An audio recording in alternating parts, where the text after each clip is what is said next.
Always. Let's get another take now, and I want to welcome Mudar Zahran. He's the Secretary General of the Jordanian Opposition Coalition. Thank you so much for joining us, Mudar, and let's get straight to it. Is Abbas a valid representative of the will of the Palestinian people? Abbas does not represent the Palestinian people, nor does the Palestinian Authority, which is a de facto dictatorship, nor does Hamas, nor does any of those so-called leaders of the Palestinians who are out of touch, have not been elected by anyone, and do not have the interests of either the Palestinians or Israelis at heart. We appreciate the president's effort, and we actually appreciate President Trump's dedication to peace. Nonetheless, I'm sure the presidents already know that he is inviting the wrong people to the table because they don't have any good intentions. They have thrived on war. Both Hamas and Abbas have thrived on war. Why should they seek peace? Why should they end the good business they've been having for a few decades? So, Mudar, if these are the wrong people, who are the right people? Who should any kind of peace deal be negotiated with? Well, we Jordanians and Palestinians, which we are the same people, the bigger question here above who should we bring in is where is Jordan from all of this? Jordan is 78% of historical Palestine. Jordan is where 6.1 million Jordanians of Palestinian heritage live. All of the Palestinians in the West Bank hold Jordanian passports, including Abbas himself and his family. So does many Gazans. The question is, where is Jordan? Unless Jordan's brought into this, unless the concept of establishing self-determination of Jordanians in Jordan as the original Faisal-Weizmann agreement, where we got 78% of the land and Jews got 22% of the land, unless that happens, there will never be peace. I call this the war process, not the peace process. And you know why? The only reason I feel optimistic is President Trump is not going to take any nonsense from either Abbas, Jordan's king, or Hamas. If you ask me, I, Mudar Zahran, Secretary General of the Jordanian Opposition Coalition, I represent 6 million Palestinians in Jordan. I am much more, I have the merit to discuss peace for my people over someone like Abbas. Do you think that Palestinian does? Who is Abbas, really? Do you think that any state will or should include Jordan? Is that what you're saying, that for this to be any kind of viable peace process, that Jordan really needs to be a big part of this? Question.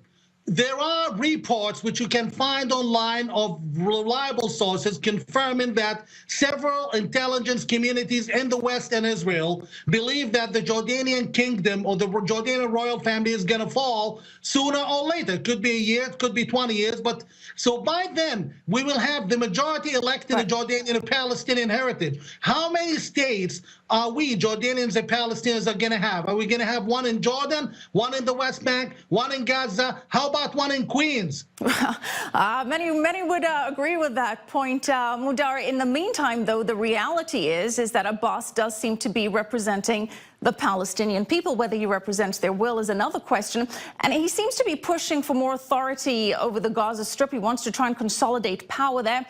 Do you think he's going to succeed? Do you see Fatah and Abbas taking over the Gaza Strip from Hamas? I don't see that happening. I see Abbas and Hamas doing what they have been doing best, which is playing double jeopardy with Palestinian blood, making us kill Jews and kill ourselves. And they're both Hamas and Abbas thriving in Switzerland and Qatar and elsewhere. This is against human rights. This is a violation of all values of sanity, and it's an unfair situation for Palestinians, Jordanians, and Israelis. It's about time we call it quits, and it's about time that the president, and I'm confident President Trump and his advisor Jared Kushner, who knows the area very well, are not going to take any nonsense from those people. So let's look forward to change. I expect the president to make some change because he's a businessman. He won't invest too much time in a failure project. He's going to see that very quickly, and he's going to move with change, which will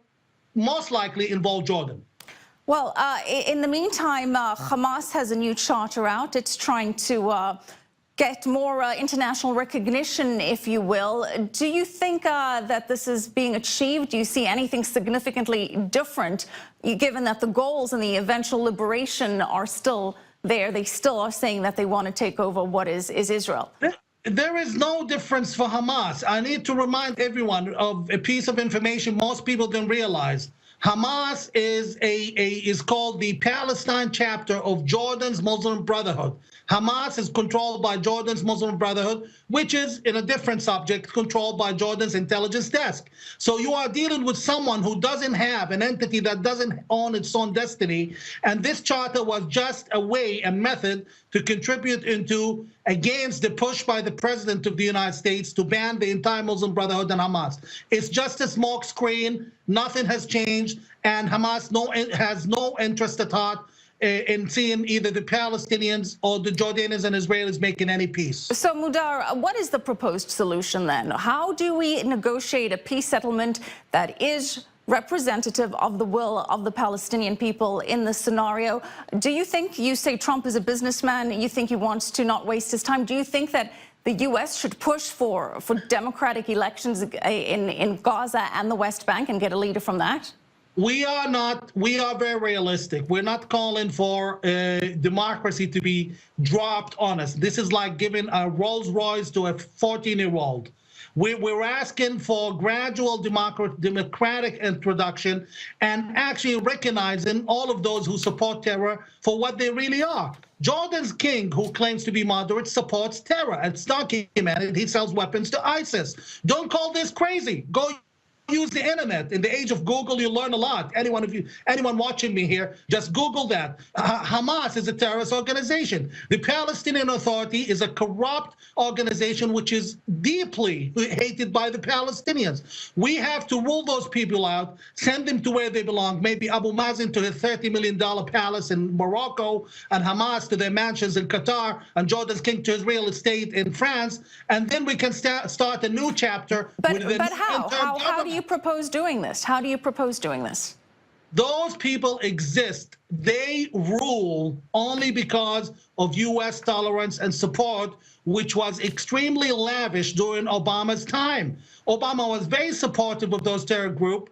Obama was very tolerant of them and, in fact, in bed with them when it comes to the Muslim Brotherhood. Now we have a new sheriff in town who's going to crack down on those people, who's going to stop their funding, who's going to cut their funding. They exist because you allow them to exist. It's almost like a sensual press button. Who finances Hamas and its rockets? Qatar. Who finances the Palestinian Authority? Right. Your tax dollars. Who finances Jordan's king? Your tax dollars. So it's you're in control, guys. You just need to press the right button.